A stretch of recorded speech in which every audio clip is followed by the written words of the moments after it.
menuju zaman yang penuh ilmu pengetahuan seperti sekarang ini. Yang saya hormati, Bapak Adi sebagai dosen mata kuliah Agama Islam, dan teman-teman sekalian yang saya banggakan. Baiklah, dalam pembahasan materi presentasi kali ini, izinkan saya untuk memperkenalkan diri terlebih dahulu. Saya Agus Setiawan sebagai moderator, dan Alvita Damayanti Nabila Putri Cisa adalah Alvarez sebagai pembaca materi. Nah, tanpa berlama-lama lagi, berikutnya ialah penyampaian pertama yang akan dibacakan oleh Cisa. Untuk Cisa dipersilakan.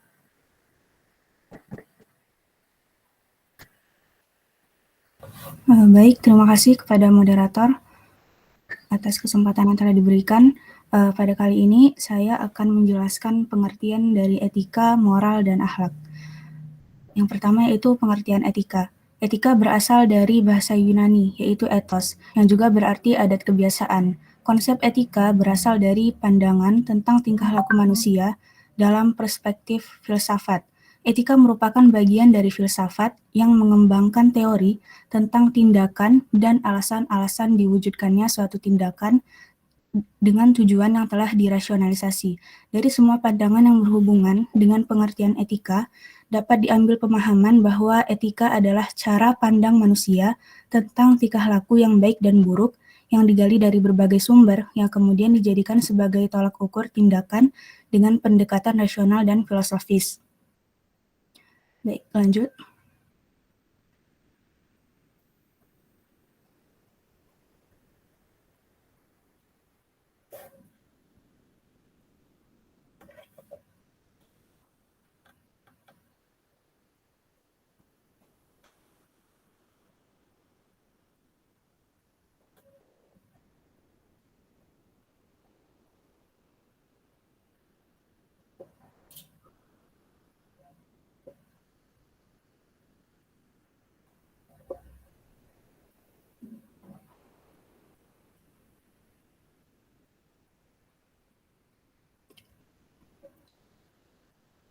Mohon maaf, kami meminta waktu sebentar karena ada kesalahan pada jaringan.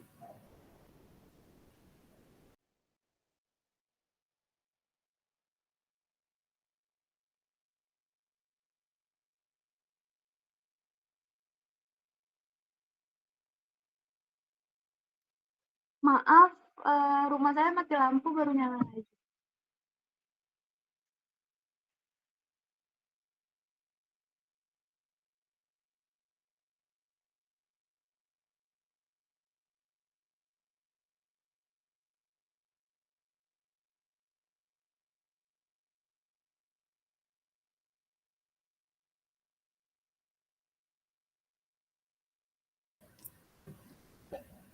Lanjut ke pengertian moral.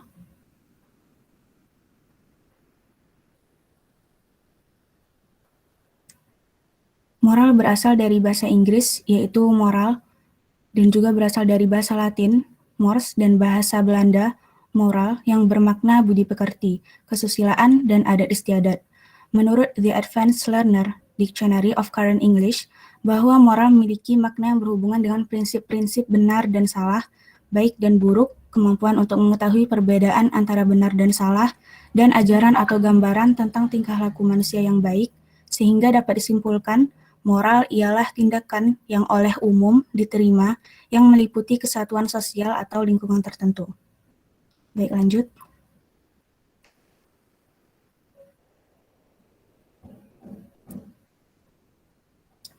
Selanjutnya yaitu pengertian akhlak. Menurut bahasa etimologi, perkataan akhlak ialah berbentuk jamak dari khuluq yang berarti budi pekerti, perangai, tingkah laku, atau tabiat. Berakar dari kata khalaqa yang berarti menciptakan. Seakar dengan kata khaliq, pencipta, makhluk yang diciptakan, dan khalq atau penciptaan. Kesamaan akar kata di atas mengisyaratkan bahwa dalam akhlak tercakup pengertian terciptanya keterpaduan antara kehendak khalik, Tuhan, dengan perilaku makhluk manusia. Dengan pendekatan semantik yang lebih dapat dipahami, arti statement di atas ialah tata perilaku seseorang terhadap orang lain dan lingkungannya baru mengandung nilai akhlak yang hakiki, manakala tindakan atau perilaku tersebut didasarkan kepada kehendak Khalik atau Tuhan. Jadi dapat disimpulkan dari definisi tersebut bahwa akhlak itu nilai kemuliaan yang dihasilkan dari proses ibadah kepada Allah. Baik, lanjut.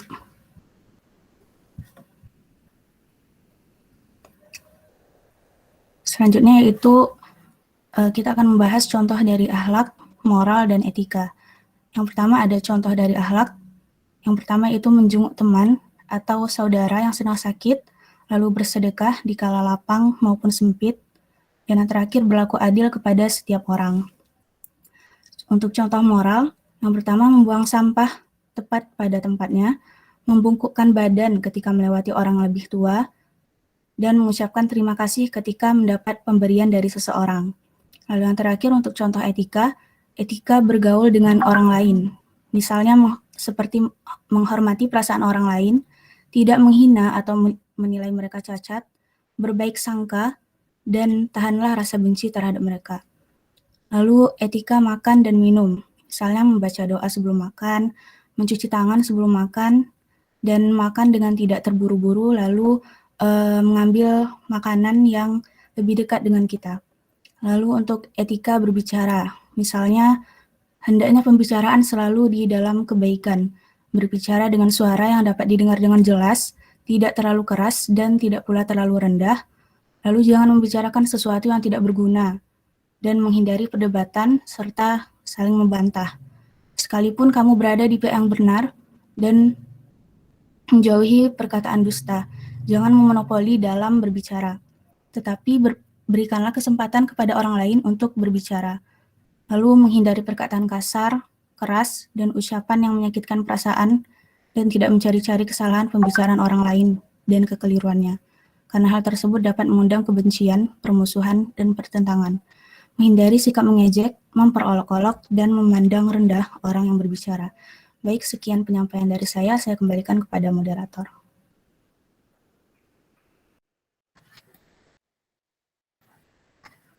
Terima kasih untuk Cisa Adila Rama. Materi selanjutnya akan dibacakan oleh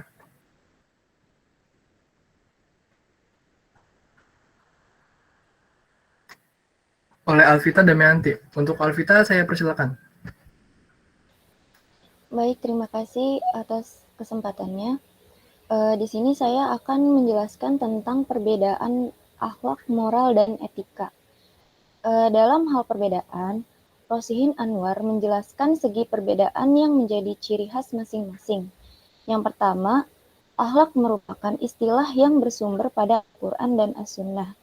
Menentukan baik dan buruk, layak atau tidak suatu perbuatan, sifat, dan perangai dalam akhlak bersifat universal, barometer atau ukurannya dari ajaran Allah Subhanahu wa Ta'ala dan Rasul-Nya.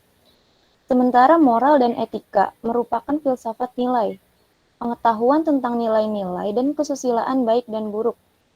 Etika disebut juga ilmu adat kebiasaan, sementara moral disebut sebagai sistem hidup yang berlaku pada masyarakat, dan akhlak biasa disebut dengan watak, tabiat, ataupun adab serta sopan santun dalam perspektif Islam. Berbeda dengan etika dan moral, akhlak adalah bagian yang membicarakan masalah baik dan buruk dengan ukuran wahyu atau Al-Quran dan hadis.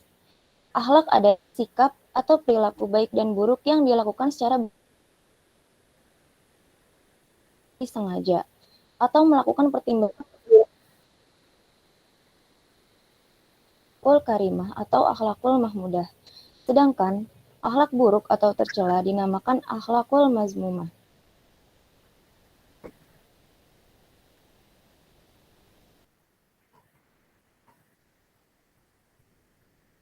Nafsu. Sementara moral senantiasa bersifat dinamis, berubah-ubah sesuai dengan perkembangan kondisi, situasi, dan tuntutan manusia. Adapun etika bersifat hasrat akalnya atau perbuatan yang dilakukannya bukan berdasarkan pada keinginan batinnya, tetapi keinginan dari ide yang muncul pada dirinya.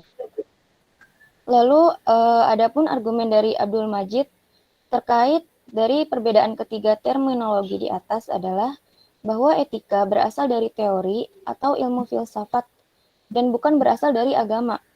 Sementara, akhlak lebih mendalam pengertiannya karena bersumber pada ajaran agama Islam.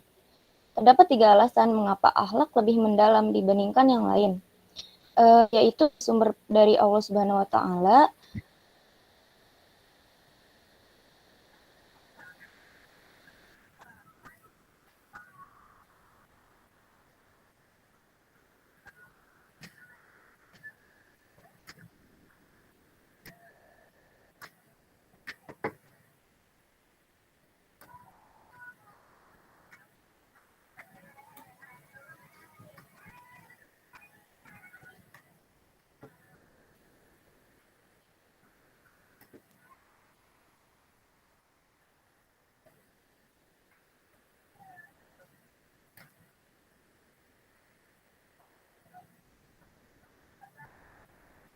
Hmm,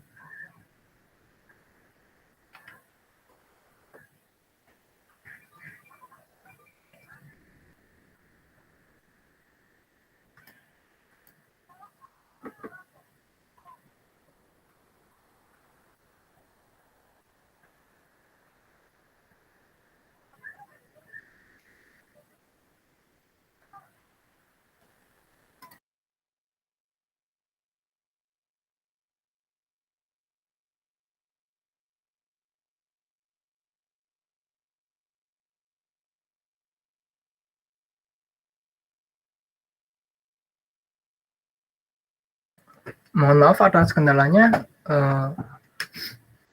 dikarenakan jaringan yang kurang baik.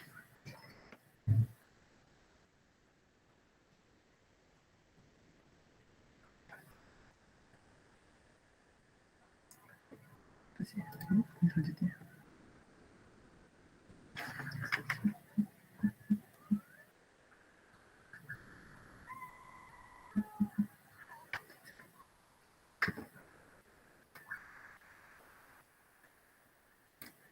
Oke, dikarenakan jaringan Alvita kurang baik, maka materi selanjutnya akan dilanjutkan dan akan dibacakan oleh saya sendiri.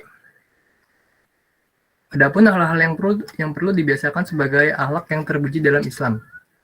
Yang pertama, berani dalam kebaikan, berkata kasar, serta menciptakan manfaat, baik bagi diri sendiri maupun orang lain.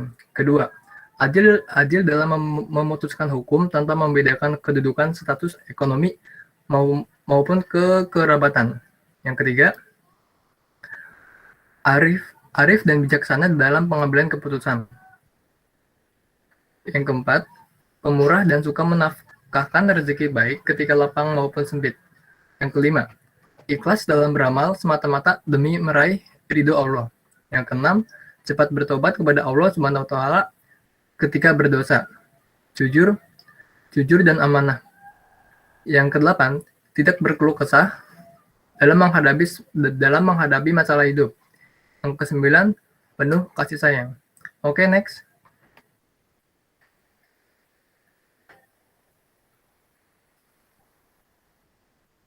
Nah, urgensi akhlak.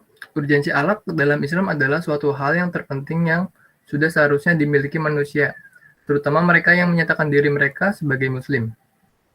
Tentu seorang muslim harus mengetahui akhlak mereka kepada manusia dan akhlak mereka kepada Allah Subhanahu wa Ta'ala.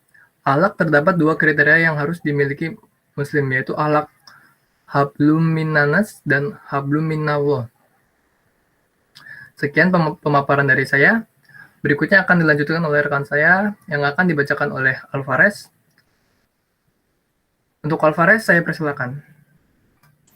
Baik, terima kasih kepada moderator. Selanjutnya, saya akan membacakan materi mengenai jenis-jenis akhlak. Secara umum, akhlak terbagi menjadi 2, yaitu akhlak yang diatur manusia atau akhlak wadiyah dan akhlak yang lahir dari tuntunan akhlak yang lahir dari tuntunan. Coba ke slide sebelumnya. Akhlak yang lahir dari tuntunan Allah Subhanahu wa Ta'ala atau yang bisa disebut dengan akhlak Islam. Berikut penjelasan mengenai 2 akhlak tersebut. Yang pertama, akhlak wadiyah. Akhlak wadiyah adalah norma yang diciptakan manusia untuk mengatur tindakan dan perilaku di masyarakat.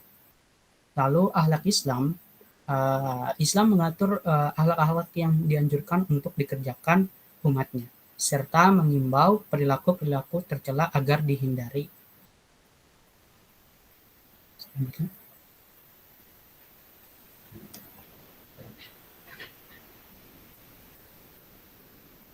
Macam-macam dalam Islam, macam-macam akhlak dibedakan menjadi dua, yaitu akhlakul mahmudah dan akhlakul masmumah.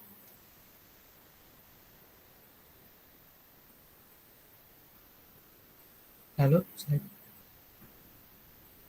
akhlakul mahmudah atau yang bisa kita kenal sebagai akhlak yang baik. Akhlakul mahmudah adalah akhlak terpuji yang seharusnya dimiliki oleh seorang muslim. Akhlak terpuji yaitu akhlak yang senantiasa berada dalam kontrol ilahiyah yang dapat membawa nilai-nilai positif dan kondusif bagi kemaslahatan umat. Akhlak mahmudah terbagi menjadi tiga, yaitu akhlak kepada Allah, akhlak kepada manusia, dan akhlak kepada alam. Nah, akhlak kepada Allah merupakan segala perilaku kita kepada Allah Subhanahu wa taala. Mengapa kita harus memiliki akhlak kepada Allah? Karena kita sendiri merupakan ciptaannya, dan karena segala karunia yang telah diberikan diberikan olehnya kepada kita, maka dari itu kita wajib untuk bisa memiliki akhlak kepada Allah Subhanahu wa taala. Contoh akhlak kepada Allah Subhanahu wa taala itu ada yang pertama itu pasti memenuhi segala perintah-perintahnya, lalu mensyukuri segala karunia-Nya dan senantiasa untuk bertawakal kepadanya. Lalu yang kedua itu akhlak kepada manusia. Akhlak kepada manusia merupakan perilaku-perilaku yang dilakukan oleh seorang muslim kepada baik dengan muslim lainnya ataupun dengan orang yang beragama lain. Akhlak kepada manusia ini sangat penting karena kita kan hidup di masyarakat, artinya kita juga manusia merupakan makhluk sosial. Ibaratnya makhluk sosial adalah makhluk yang tidak bisa hidup sendiri, butuh bantuan orang lain dalam hal untuk memenuhi segala kebutuhan kita. Nah, contoh akhlak kepada manusia adalah yang pertama pastinya menghormati dan menghargai setiap perbedaan yang ada. Lalu kita juga bisa menebarkan senyum kepada sesama, dan kita juga harus bisa berkomunikasi kepada sesama manusia tanpa menyinggung perasaannya. Dan lalu ada akhlak kepada alam. Nah, akhlak kepada alam merupakan segala tindakan kita yang kita lakukan, baik itu dengan mengeksploitasi alam, lalu bagaimana cara kita memperlakukan alam gitu. Jadi akhlak kepada alam ini adalah contohnya itu adalah segala sesuatu dalam mengeksploitasi alam, tapi dalam hal yang baik gitu. Jadi tidak mengeksploitasi secara berlebihan lalu kita biarkan aja gitu alam menjadi rusak. Tapi setelah kita eksploitasi, kita harus bangun kembali atau kita melakukan penanaman hijau kembali atau reboisasi gitu. Kenapa kita harus melakukan akhlak kepada alam? Karena segala sesuatu hal yang kita butuhkan seperti makanan, minuman itu datangnya dari alam. Walaupun semua itu tuh datangnya awalnya dari Allah Subhanahu wa taala, tetapi alam merupakan perantara rezeki-rezeki yang Allah berikan kepada kita semua. Lalu selanjutnya.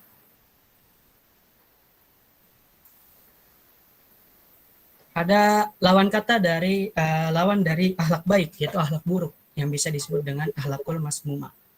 Nah, akhlakul masmumah ini adalah sifat dan tabiat tercela yang mesti dihindari seorang muslim.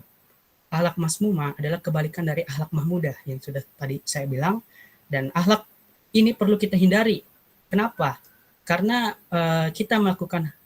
jika kita melakukan akhlak masmumah, maka itu akan menimbulkan kemudaratan saja, sehingga apa yang kita kumpulkan, kebaikan-kebaikan yang kita kumpulkan, pahala-pahala yang kita kumpulkan dapat hilang seketika hanya karena kita melakukan satu saja kesalahan, yaitu akhlakul masmumah. Apabila kita melakukan satu akhlak yang tergolong akhlakul masmumah. Contoh sikap seseorang yang mempunyai akhlak mazmumah, antara lain pertama, berkata yang memiliki kesan menyinggung orang lain, lalu sombong dan iri kepada orang lain, buruk sangka kepada orang lain, dan sebagainya. Itu saja yang bisa saya sampaikan. Kurang lebihnya mohon maaf, saya kembalikan kepada moderator. Oke, untuk Alvarez, terima kasih. Materi selanjutnya akan dibacakan oleh Nabila. Untuk Nabila Putri, saya persilakan. Terima kasih moderator telah memberikan saya kesempatan untuk membacakan materi selanjutnya. Materi yang akan saya sampaikan yang pertama ada pilar-pilar akhlak mulia dalam Islam. Terdapat 4 pilar. Yang pertama ada sabar. Itu akhlak mulia pertama sabar akan membantu seseorang untuk lebih tahan banting, mampu menahan amarah, tidak merugikan orang lain, bersikap lemah lembut, santun, dan tidak tergesa-gesa dalam melakukan sesuatu. Yang kedua ada suci. Sifat yang selalu menjaga kesucian diri dapat mendorong seseorang untuk tidak tergelincir ke dalam perkataan maupun tindakan yang merendahkan dan menjauhkan martabatnya. Selain itu, dapat untuk ada perasaan malu yang merupakan kunci segala kebaikan dan menghindarkannya untuk terlibat dalam perbuatan keji, kikir, dusta, menggunjing, dan mengadu domba. Yang ketiga ada berani. Berani menjadikan seseorang kuat untuk menjaga harga diri, mudah membumikan norma dan akhlak mulia, serta ringan tangan sehingga ia tidak ragu mengeluarkan atau berpisah dengan harta yang dicintainya. Yang keempat ada adil.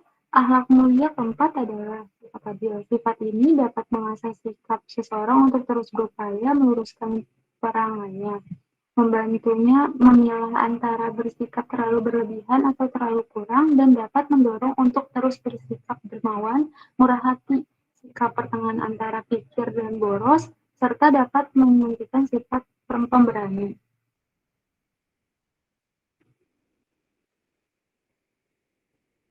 Selanjutnya ada pilar-pilar akhlak tercela dalam Islam. Yang pertama ada bodoh.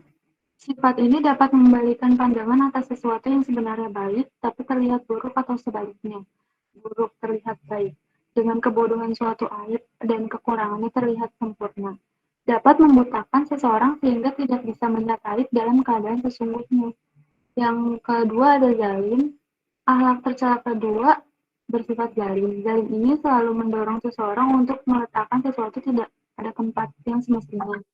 Dengan begitu, ia akan mudah marah pada saat ridho dan pasrah seharusnya menguasai dirinya. Mudah tergesa-gesa pada saat diharuskan bersikap hati-hati dan waspada. Memilih kikir meski seharusnya pintu hatinya terketuk dan rela berderma. Yang ketiga ada mendahulukan nafsu. Akhlak tercela ketiga adalah sifat mendahulukan hawa nafsu. Sifat dari akhlak ini dapat menciptakan hasrat untuk memiliki sesuatu secara berlebihan. Kikir, tidak mampu menjaga kesucian dan harga diri, tidak dapat menjinakkan diri, hanyut oleh hawa nafsu, serta tamak menjebloskan diri sendiri ke jurang kehinaan dan kerendahan. Yang keempat ada mudah marah.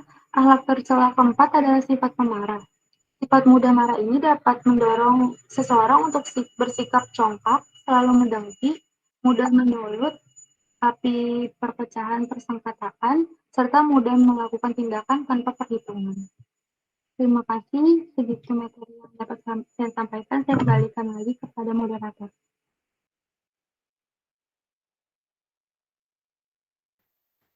Terima kasih untuk Nabila. Demikian pemaparan materi dari kelompok kami. Baik, berikutnya kami akan membuka sesi-sesi tanya-jawab yang dibagi menjadi 2 sesi. Sesi dengan 3 penanya wajib dan 3 penanya umum. Babak pertama, sesi pertanyaan apakah telah dimulai? Apakah ada yang ingin bertanya?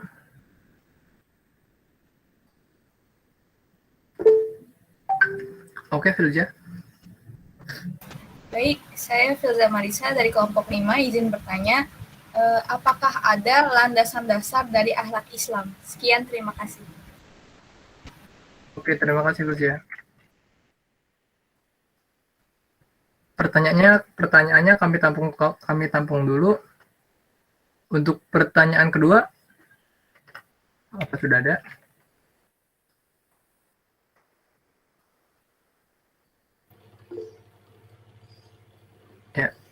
Silakan Fajril. Assalamualaikum warahmatullahi wabarakatuh. Perkenalkan, nama saya Fazril. Saya ingin bertanya, kenapa akhlak dikatakan sebagai tingkah laku atau hal ihwal? Kenapa anak? Oke. Ya, Ya, terima terima kasih kasih. Fajril. Ya.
Izin menjawab pertanyaan dari Fadil. Tadi pertanyaannya kenapa akhlak dikatakan sebagai tingkah laku atau hal ihwal? Dikatakan demikian karena hal ihwal atau tingkah laku itu dilakukan berulang-ulang atau terus-menerus. Jika ada orang yang tiba-tiba memberikan sesuatu miliknya karena mempunyai maksud tertentu, padahal tidak biasanya dia berbuat begitu, maka orang tadi itu tidak dapat disebut sebagai orang yang berakhlak dermawan. Sebab perbuatan tadi tidak melekat dalam jiwanya. Apakah cukup jawabannya, Fajril? Ya, cukup menjawab. Terima kasih. Sama-sama.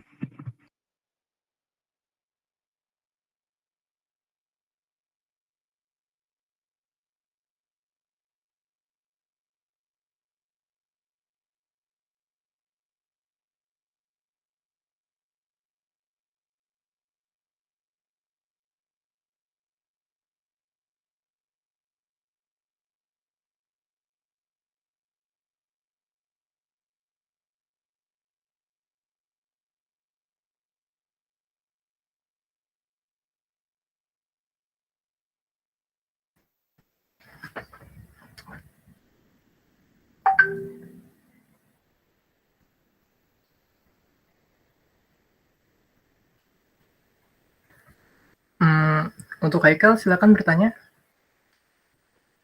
Assalamualaikum warahmatullahi wabarakatuh. Nama saya Haikal Chandra Saputra dari kelompok 2. Saya izin bertanya, apakah semua akhlak itu harus berbentuk suatu perbuatan yang nyata atau juga dengan lisan dan lain-lainnya? Berikan contohnya gitu. Terima kasih. Oke, terima kasih Haikal.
Izin kepada moderator ingin menjawab pertanyaan ketiga dari Haikal.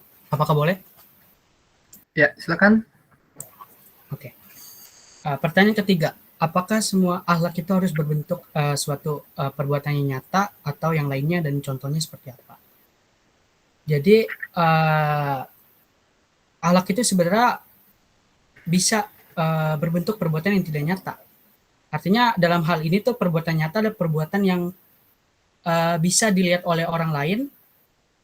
Maka dari itu akhlak juga bisa dilakukan tanpa kita ada akhlak contoh akhlak yang tidak bisa dilihat oleh orang lain gitu. Jadi kan dalam Islam itu kan kita bisa berbicara tentang bahwa Rasulullah Shallallahu Alaihi Wasallam pernah bersabda bahwa apabila kita memberi tangan kanan memberi maka tangan kiri usahakan tidak melihat. Gitu. Artinya di sini bahwa apabila kita melakukan sedekah, ya kan, sedekah sebaiknya dianjurkan kita tuh tidak memberitahu bahwa sedekah itu tuh berasal dari kita, gitu. Jadi itu juga sebuah akhlak juga, akhlak di mana bentuknya itu tidak nyata gitu. Contohnya kayak di masjid-masjid ketika mungkin teman-teman sholat Jumat ataupun sholat wajib sering dikatakan bahwa alhamdulillah oleh marbot masjid ataupun pengurus masjid, alhamdulillah kita telah menerima sedekah dari hamba Allah gitu. Nah, itu kan diinisialkan dengan hamba Allah. Padahal namanya mungkin bukan hamba Allah.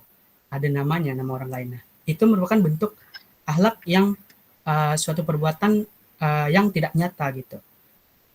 Lalu contoh-contoh yang lainnya itu ya tentang akhlak kita mendoakan orang lain gitu. Contohnya kayak misalkan kita mendoakannya di setiap kita sholat, habis sholat kita mendoakan seseorang gitu dengan menyebut namanya. Misalkan, ya Allah tolong berikanlah kemudahan untuk si A ini lolos kemana, lolos ke perguruan tinggi negeri, seperti yang mungkin teman-teman lakukan waktu pas masa ujian kemarin ya, SBMPTN gitu. Nah, lalu yang ketiga mungkin contohnya itu lebih ke apa ya, lebih ke sesuatu yang segala hal perbuatan-perbuatan yang baik, tapi tidak bisa dilihat oleh orang lain gitu. Jadi mungkin itu saja yang bisa dapat saya sampaikan. Apakah Haikal bisa memahaminya? Baik, sudah cukup jelas. Terima kasih. Iya, sama-sama. Selanjutnya saya kembalikan lagi ke moderator. Ya, terima kasih untuk Alvarez atas jawabannya. Baik, izin menjawab pertanyaan dari Filzah.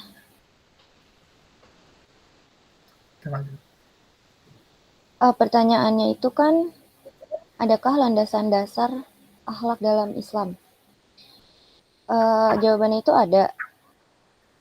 Al-Quran dan Al-Hadis, yakni kitab Allah dan sunnah Rasulnya itu adalah landasan dasar dalam akhlak di Islam. Dari kedua landasan itulah dijelaskan kriteria demi kriteria antara kebajikan dan kejahatan, keutamaan dan keburukan, terpuji dan tercela. Kedua landasan itu pula yang dapat dijadikan cermin dan ukuran dalam akhlak Islam. Lalu berikut ini adalah beberapa ayat-ayat Al-Quran yang menyinggung masalah akhlak. Yakni yang pertama itu dalam Quran Surat Ali Imran ayat 134 dan juga Quran Surat Asy-Syu'ara ayat 37 tentang santun dan tidak pemarah. Arti dari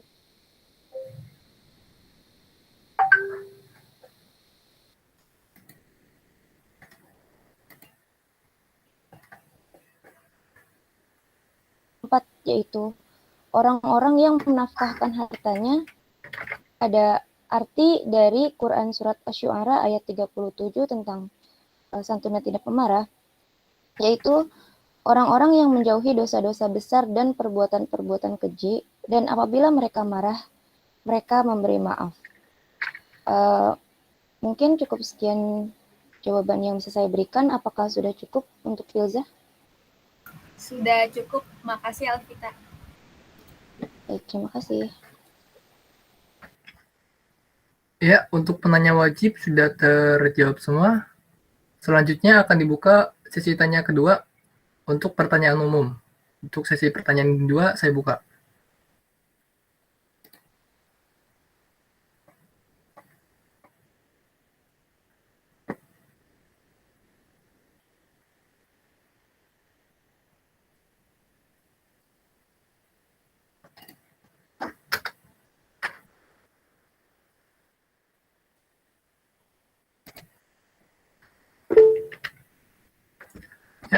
Iya, Sarah.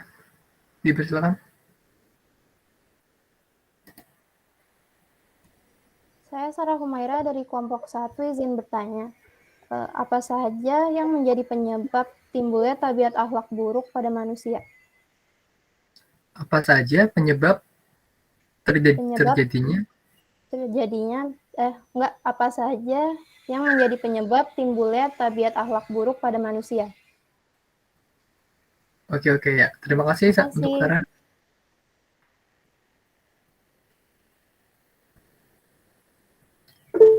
Ya, Azimah, dipersilakan.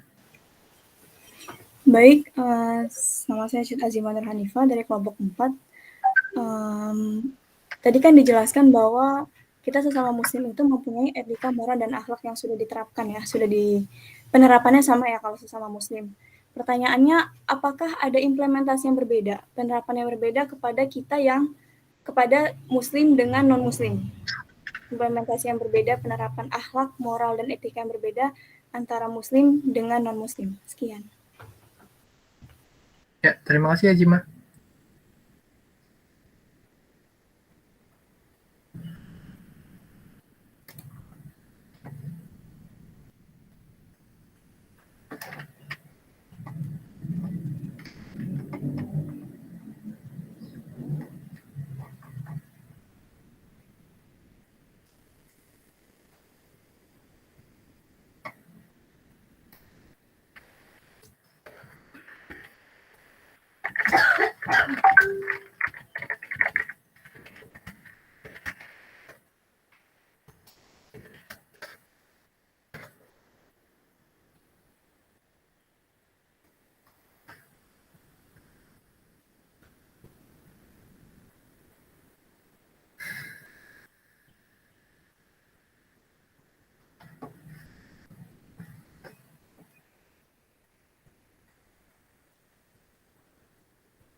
Ya, untuk pertanyaan ketiga apa ada lagi?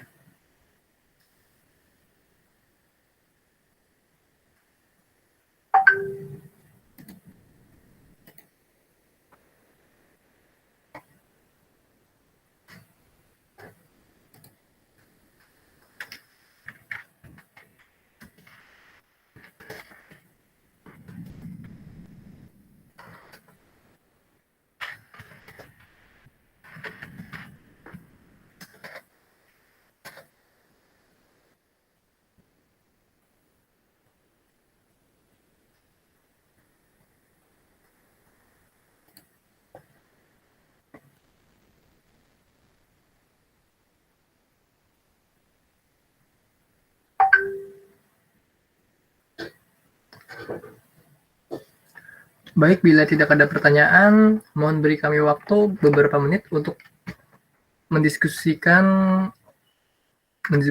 mendiskusikannya untuk mencari jawabannya. Oke.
Iya, Fatimah.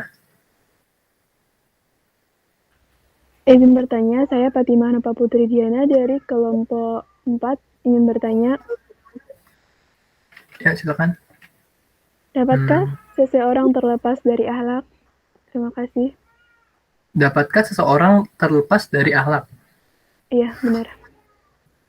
Oke, terima kasih Fatimah. Oke, sama-sama.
izin menjawab pertanyaan yang pertama. Baik, saya akan menjawab pertanyaan dari Sarah. Apa saja yang dapat menjadi penyebab sifat tabiat buruk pada manusia? Jadi di sini ada beberapa penyebab. Penyebab yang pertama yaitu pendidikan rumah serta lingkungan masyarakat yang buruk. Jadi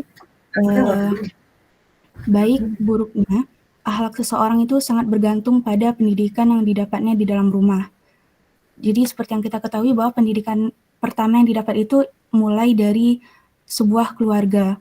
Jadi rumah itu merupakan sekolah yang pertama bagi anak-anak. Seorang anak akan mendapatkan pendidikan yang baik itu tergantung ajaran dari orang tuanya. Jadi kedua orang tualah pemegang peran utama dalam pendidikan rumah. Jadi di sini terdapat sabda dari Rasulullah, setiap anak yang dilahirkan berada di atas fitrah. Maka kedua orang tuanya lah yang menjadikannya seorang Yahudi atau seorang Nasrani atau seorang Majusi. Apabila seorang anak berada pada pendidikan rumah yang buruk dan pada perkara-perkara yang jelek, niscaya anak tersebut akan tumbuh dan berkembang dengan kepribadian dan akhlak yang buruk pula. Lalu sebab selanjutnya yaitu salah memilih teman dalam bergaul. Jadi sahabat mempunyai pengaruh yang kuat bagi pribadi seseorang karena sahabat akan menuntun tabiat, akhlak, dan agama seseorang.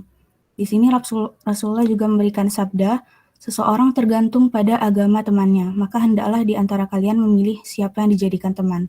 Hal ini karena barang siapa yang duduk dengan orang-orang yang buruk dan bergaul dengan mereka, maka pastilah dia akan terpengaruh dan akan mengadopsi akhlak mereka. Lalu sebab yang selanjutnya yaitu hawa nafsu. Setiap manusia itu pasti memiliki hawa nafsu, dan pada dasarnya hawa nafsu itu tidaklah tercela karena dengannya manusia dapat melangsungkan kehidupannya di dunia ini. Namun hawa nafsu cenderung tercela dan identik dengan hal-hal negatif karena kebanyakan manusia sering menjadi budak hawa nafsunya, bukan sebaliknya. Oleh karena itu, seseorang yang tidak dapat menundukkan hawa nafsunya dan cenderung mengikuti serta mengedepankannya, maka mereka akan terjerumus pada kerusakan akhlak dan kerendahan jiwa. Lalu sebab yang selanjutnya yaitu kurangnya saling menasihati atau sombong dan tidak mau menerima nasihat. Jadi semakin banyak orang yang menerima nasihat dan kritikan yang membangun, niscaya dia akan semakin tahu celah-celah kekurangan yang ada pada dirinya dan berusaha untuk memperbaikinya. Sebaliknya, jika seseorang sombong dan menganggap dirinya sempurna, sehingga mencukupkan dirinya dari nasihat orang lain, maka dia tidak akan menemukan sesuatu yang akan mengarahkannya kepada perbaikan dan mengangkatnya dari perilaku-perilaku yang buruk. Penyebab selanjutnya yaitu minimnya rasa malu. Manusia yang rendah rasa malunya, maka akan rendah pula budi pekertinya. Hal ini dikarenakan rasa malu adalah salah satu benteng atau kunci utama yang dapat menjauhkan seseorang dari perilaku buruk. Apabila rasa malu telah berkurang pada diri seseorang, maka dia tidak akan memperdulikan tinggi rendah harga dirinya, sehingga dia akan berperilaku sesuka hatinya. Lalu sebab yang terakhir yaitu lalai dari aib yang ada pada dirinya. Banyak di antara manusia lalai dan enggan untuk bermawas diri, memperhatikan letak-letak kekeliruan dan kekurangan-kekurangan yang ada pada diri mereka. Bahkan kebanyakan dari mereka itu terlalu berbaik sangka dan memberikan penyucian diri dengan perkataan atau perbuatan, seakan-akan dirinya adalah sosok manusia sempurna yang terjaga dari segala bentuk kekurangan dan keburukan. Apabila mereka mendengar adanya akhlak yang baik, dengan serta-merta mereka menyandarkan pada dirinya seolah merekalah yang paling berhak menjadi penyandang akhlak tersebut. Namun sebaliknya, apabila mereka mendengar akhlak yang buruk, maka mereka akan menisbatkan akhlak tersebut kepada orang lain, memberikan akhlak tersebut kepada orang lain, dan beranggapan bahwa dirinya tidak pernah memilikinya, dan seakan-akan dia telah selamat dan terlepas dari akhlak buruk tersebut. Jadi itulah penyebab-penyebab yang dapat memicu timbulnya tabiat akhlak atau akhlak tabiat buruk. Apakah sudah cukup jelas penjelasan dari saya? Sudah jelas, terima kasih. Sama-sama. Saya kembalikan kepada moderator. Ya, oke, terima kasih untuk Cica. Untuk pertanyaan kedua dari Ajima akan saya jawab. Ya, apakah ada implementasi perbedaan penerapan antara akhlak muslim dan non-muslim? Jawabannya ada, tapi hanya sedikit, dan mungkin perbedaannya hanya terletak pada segi aturan dalam agama masing-masing.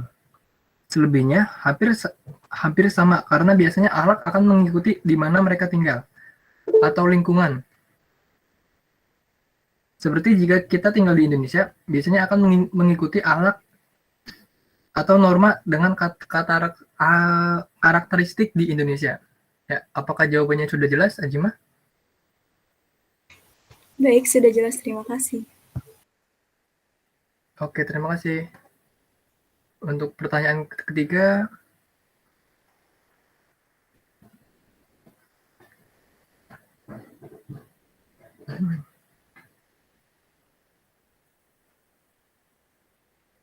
ya, untuk pertanyaan ketiga akan dijawab oleh Nabila. Untuk Nabila, saya persilakan. Terima kasih moderator, saya izin menjawab pertanyaan dari Fatimah. Pertanyaannya yaitu, dapatkah seorang terlepas dari akhlak? Jawabannya, tidak seorang pun yang terlepas tidak ada seorang pun yang terlepas dari akhlak. Akhlak yang baik atau buruk, salah satunya pasti terdapat dalam diri manusia. Kenyataan itu bisa diperhatikan melalui perilaku hidup mereka. Di antara manusia ada yang mencerminkan akhlak baik, seperti jujur, dermawan, santun, penyayang, dan lain-lain. Ada pula yang mencerminkan akhlak buruk, seperti dusta, bakil, bengis, penipu, jahat, dan lain-lain. Yang jelas, kalau dalam diri manusia tidak ada unsur kebaikan yang masuk dalam jiwanya. Hampir dipastikan terdapat unsur kejahatan yang melekat dalam jiwanya. Nah, dari situlah salah satu unsur tadi akan muncul ke permukaan sebagai bentuk akhlak yang nyata. Apakah jawabannya sudah cukup saat ini? Iya, sudah cukup, Nabila. Terima kasih ya. Sama-sama, saya kembalikan kepada moderator. Oke, baik. Terima kasih untuk Nabila. Nah, sekarang ada kesimpulan. Kesimpulan dari presentasi kali ini adalah pemahaman tentang akhlak itu sangat penting. Bahkan banyak ilmuwan Islam yang hebat, mereka mempelajari adab dan akhlak terlebih dahulu sebelum mereka mempelajari ilmu, karena akhlak itu sangat penting.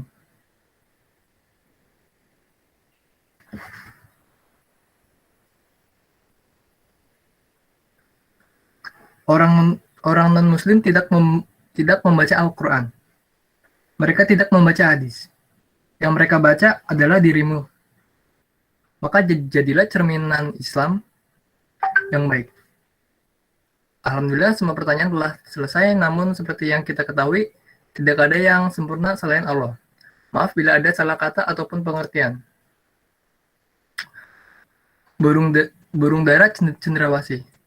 Cari dulu di Papua. Cukup sekian, terima kasih. Moga bermanfaat untuk semua. Wassalamualaikum warahmatullahi wabarakatuh. Selanjutnya saya kembalikan kepada Pak Adi. Untuk Pak Adi.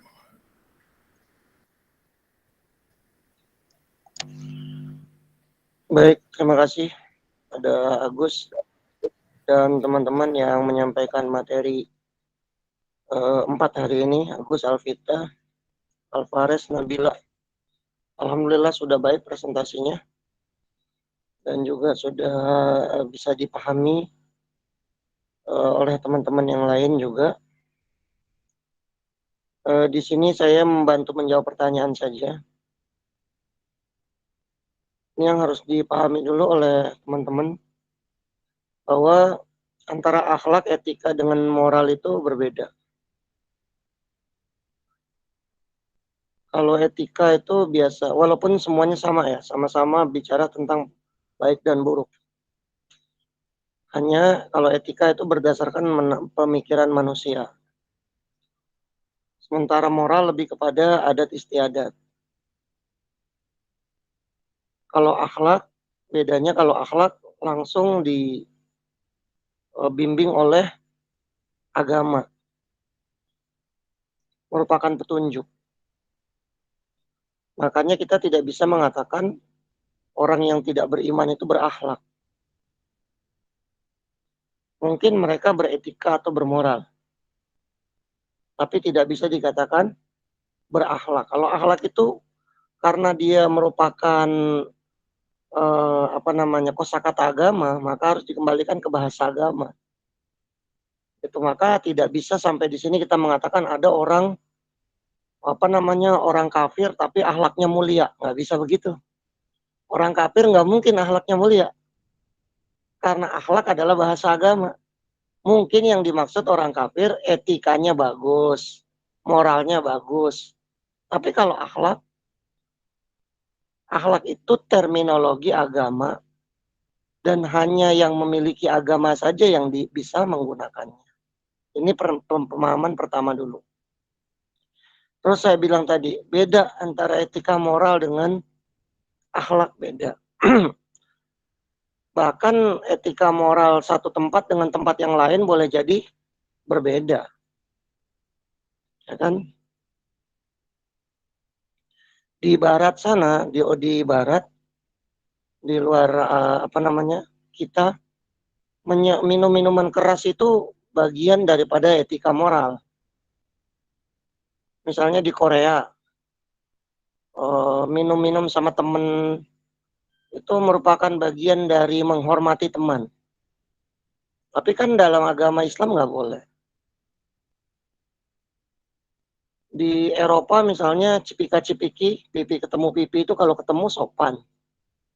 Tapi kan kalau dalam ajaran agama Islam akhlak nggak bisa begitu. Apalagi kalau bukan mahram.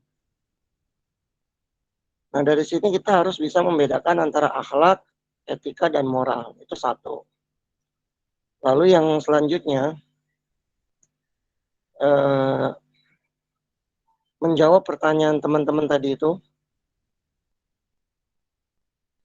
kalau landasan dasar akhlak tadi ayat Al-Qurannya sudah dibacakan ya. Nah kalau yang tadi yang Fajril tadi, akhlak dikatakan tingkah laku. Nah ini perlu pemahaman lebih lanjut ya. Tolong teman-teman bedakan antara akhlak dengan adab. Tolong dibedakan antara akhlak dengan adab. Kalau akhlak, seperti yang tadi sudah didefinisi dalam presentasi tadi, dia merupakan suatu hal yang terbiasa, pembiasaan. Sudah merupakan sifat yang ada di dalam diri. Maka akhlak itu sesuatu kebaikan yang ada di dalam hati. Jika kebaikan itu dilakukan berulang-ulang, maka dia menjadi akhlak seseorang. Atau yang kita sebut biasanya karakter. Nah, kalau akhlak itu contohnya jujur, ikhlas, sabar, istiqomah, husnuzon, itu akhlak. Nah, kalau adab itu yang bisa dilihat. Misalnya adab pergi ke masjid, adab berbicara dengan orang yang lebih tua, adab di kampus. Adab itu kelihatan kalau adab itu tingkah laku. Adab itu bagian dari akhlak, iya. Karena orang yang akhlaknya baik melahirkan adab yang baik. Orang yang adabnya bagus itu adalah bagian daripada akhlak kepada sesama manusia atau akhlak kepada Allah. Dia punya sifat ketaatan kepada Allah. Akhlaknya di dalam hati, adabnya diperbuat dengan tingkah laku. Di situ perbedaan antara akhlak dan adab. Ini juga menjawab pertanyaan yang Haikal tadi. Apa akhlak harus berbentuk perbuatan nyata ya tadi? Kalau perbuatannya disebut dengan adab. Kalau akhlaknya sesuatu yang ada di dalam hatinya. Makanya akhlak tadi jujur, sifat-sifat yang baik itu akhlak.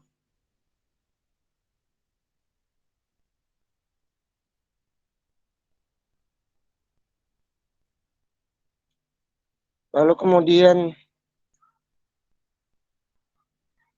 penyebab orang berlaku buruk, tabiat akhlak yang buruk. Pertama, imannya lemah. Yang kedua, godaan setan. Yang ketiga, kebodohan karena nggak tahu itu benar apa salah. Yang keempat, punya hawa nafsu.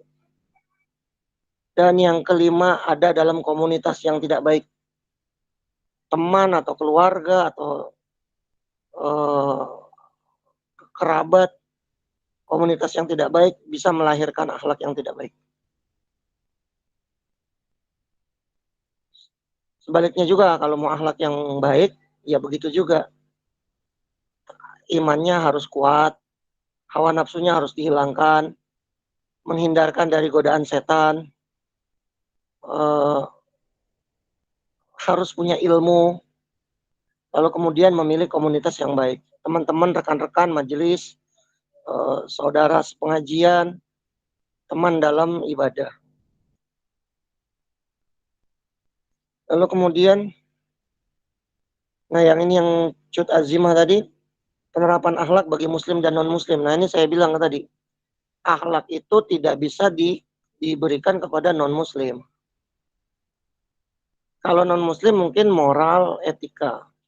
Akhlak itu terminologi agama, maka dia hanya disandingkan kepada orang yang beragama, dalam hal ini Islam. Dalam hal ini juga muslim.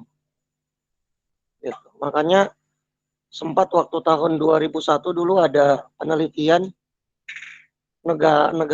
di penelitian untuk di internasional, negara di dunia yang paling berakhlak. Jadi negara-negara di dunia yang paling berakhlak. Ternyata dari 1 sampai 10 itu tidak ada negara muslim. Yang menang itu New Zealand, Denmark, negara-negara barat. Maka kemudian diprotes penelitian tersebut. Yang dimaksud mungkin bukan akhlak, karena mereka tidak menyembah Allah. Bagaimana mungkin mereka berakhlak? Karena kalau nanti kita belajar akhlak, bab yang pertama itu pasti akhlak kepada Allah. Nah kalau akhlak yang pertama saja sudah dilewatin, maka bagaimana mungkin dikatakan orang tersebut berakhlak? Mungkin dia beretika, bermoral, tapi tidak berakhlak. Dan yang terakhir ya, dapat seseorang terlepas dari akhlak, ya tentu saja dapat. Sifat baik itu bisa ada, sifat baik itu bisa lepas. Sebaiknya juga, dalam hati kita ini ada sifat-sifat buruk. Kita bisa bersihkan. Lalu kita ganti dengan sifat-sifat yang baik. Tergantung mana yang kita pilih. Apa kita memilih untuk memiliki akhlak yang baik, atau sebaliknya kita memilih untuk memiliki akhlak yang buruk.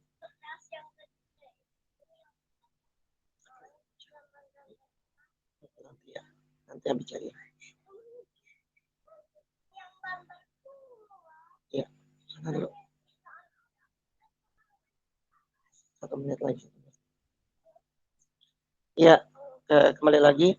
Jadi dari sini kita ketahui bagaimana akhlak yang baik dia bisa lepas betul. Tapi juga itu negatifnya ya, positifnya dia bisa kita ambil. Kembalinya kepada setiap individu. Kita mau menghiasi diri kita dengan akhlak yang baik atau dengan akhlak yang buruk. Karena dua-duanya nanti ada konsekuensinya. Itu ada perhitungannya, ada tanggung jawabnya. Dari apa yang kita ambil. Baik, saya rasa itu ya. Sedikit penjelasan membantu daripada presentasi hari ini. Jazakumullah khairul jaza. Saya kembalikan dulu kepada ketua kelas. Ada yang mau disampaikan? Sudah tidak ada kayaknya, Pak. Sudah ya, alhamdulillah. Baik, untuk pertemuan yang akan datang, kan kita minggu depan 2 minggu lagi ini UTS ya, kemungkinan itu. Kalau nggak salah 2 minggu lagi UTS, iya 2 minggu. Jadi Pak, minggu kedua bulan November. Minggu kedua bulan November. UTS. Nah, berarti kita masih ada 1 pertemuan lagi. Pertemuan berikutnya nanti nggak ada presentasi, karena presentasi materi 5 setelah UTS. Jadi minggu depan yaitu semacam evaluasi saja. Evaluasi mengenai materi 1 sampai materi 4 supaya kalian siap untuk menghadapi UTS. Kira-kira seperti itu. Jadi sekali lagi, minggu depan tidak presentasi tapi evaluasi materi 1 sampai materi 4. Mungkin itu saja. Saya rasa sudah cukup. Kita tutup kuliah kita hari ini dengan membaca hamdalah alhamdulillahirabbil alamin. Oh, screenshot dulu Agus atau Alvita kali. Bisa kita screenshot dulu.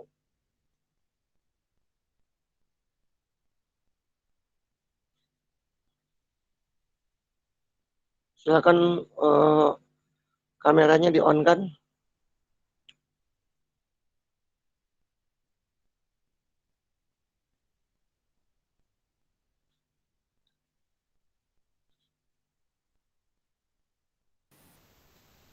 Maaf Pak, saya boleh tanya sama Bapak mengenai adab, Oh. akhlak, dan lain-lainnya? Apa? Siapa nih? Cut ya? Cut Azim. Iya. Iya. Kenapa Cut? Jadi kan ada sedikit yang saya ketahui bahwa antara muslim dan non-muslim ya, misalnya kita tidak boleh menjawab salamnya, kita tidak boleh membuka aurat di depan non-muslim. Ada lagi nggak Pak? Mungkin bisa menjadi referensi saya ketika berteman dengan yang non-muslim dan referensi kami semua. Iya, yang pertama memang sebenarnya memang ada batasan ya dengan non-muslim, tapi jangan sampai kemudian memutuskan hubungan silaturahim juga. Jangan sampai karena semangat kita menerapkan syariat membuat kita kemudian menjadikan ajaran agama itu menjadi buruk di dalam kacamata ajaran agama yang lain. Masalah menjawab salam tadi. Pertama, kalau kita nggak tahu, nggak apa-apa kita jawab salam. Kalau kita nggak tahu dia muslim apa enggak. Sebagaimana kayak kalau kita mengucapkan salam. Kalau kita nggak tahu dia muslim apa enggak, kita nggak apa-apa mengucapkan salam. Adapun jika kita tahu dia non-muslim, kemudian dia assalamualaikum kepada kita cukup menjawab waalaikum. Jadi waalaikum aja, waalaikum. Jadi assalamualaikum, waalaikum, gitu aja. Kalau kita tahu dia non muslim, gitu. Lalu kemudian tadi yang membuka aurat ya, yang membuka aurat itu, ya membuka aurat maksudnya sesama wanita ya. Iya. Ada batasan aurat-aurat yang untuk sesama wanita boleh dilihat tapi tidak boleh dilihat, walaupun sesama muslim tapi kalau beda bukan mahram gitu. Ya benar, memang ajarannya seperti itu. Ajarannya seperti itu, tapi dilakukan dalam batas-batas yang bisa kita lakukan. Makanya Rasulullah SAW bersabda, kalau untuk urusan agama, untuk urusan ketaatan kepada Allah, maka lakukan semampu kalian. Lakukan semampu kalian. Itu. Kira-kira seperti itu. Lalu untuk hal-hal yang lain ada lagi apa tidak masalah akhlak? Untuk berkomunikasi, berinteraksi dalam keseharian tidak ada batasan sama sekali. Hanya yang tidak boleh mungkin mendoakan misalnya dia punya keluarga begitu meninggal dunia, kita tidak bisa mendoakan Allahumma gfir lahu gitu. Tapi selebihnya dari itu, misalnya dia sakit, kita boleh mendoakan semoga lekas sembuh. Kita boleh kunjungin datang ke tempat dia sakit, kita menjenguk. Bisa juga kita makan makanan yang dia bawa, atau sebaliknya kita kasih makanan kepada dia. Dalam hubungan sehari-hari maka diperbolehkan semacam itu dalam hubungan muamalah. Mungkin seperti itu ya, Cut Azimah. Iya Pak, satu lagi Pak, mengenai kita masuk ke tempat peribadatannya gimana Pak? Misalnya ada event teman kita menikah tapi dia seorang non-muslim, kemudian kita diundang, itu hukumnya kita masuk ke tempat, kan berarti kan menikah di gereja ya Pak ya? Gimana? Kalau kita masuk ke tempat peribadatannya hukumnya boleh. Tapi kalau masuknya itu di situ ada ritual ibadah dan kemungkinan bisa kita mengikuti atau menyaksikan dalam ritual ibadah tersebut, maka tidak boleh. Tapi kalau cuma datang ke tempat ibadahnya saja nggak apa-apa kalau nggak ada event atau nggak ada acara. Tapi kalau sudah ada acara, terus ada acara misalnya pemberkatan, terus apa segala macam, kita ada di dalamnya menyaksikan, apalagi nanti ada bab doa, misalnya mari kita sama-sama berdoa kepada Yesus misalnya gitu ya, kepada Tuhan Bapa yang ada di surga, kita doakan mudah-mudahan kita juga ikut nanti, amin. Ini berbahaya, ini yang merusak akidah. Makanya kalau sudah bab ibadah kita dilarang gitu. Tapi kalau kita ada di ibaratnya di luar gerejanya, nunggu aja di luar nggak apa-apa. Kita jangan sampai ada di pas doanya nanti kita ikut begitu mengiyakan, mengaminkan kepada Tuhan yang ada, Bapa yang ada di surga, kan itu bermasalah di situ nantinya. Begitu ya, Cut. Baik Pak, syukran kafiran ya Pak. Afwan. Baik, Pak, sudah saya ada di. pertanyaan. Oh iya, gimana? Misal gini Pak, kan kita nggak boleh mendoakan yang non muslim ya Pak ya? Ya mendoakan kalau yang tadi ya, yang kematian tadi, Allahumma gfir lahu warhamhu. Itu Ya, tapi kan misalkan ada gini Pak, ayat kan. Ya. misalkan ada yang mualaf, berarti kan orang tuanya misalkan sudah meninggal nih Pak. Nah, anaknya ini mendoakan, misalkan kalau anaknya ini mendoa ibunya, itu apakah doanya diterima atau enggak Pak? Tapi ibunya masih di dalam. Anaknya mualaf. Ya. Iya. Mendoakan untuk orang tuanya yang sudah meninggal, orang tuanya belum masuk Islam, sudah meninggal. Iya, betul. Iya. Apa namanya?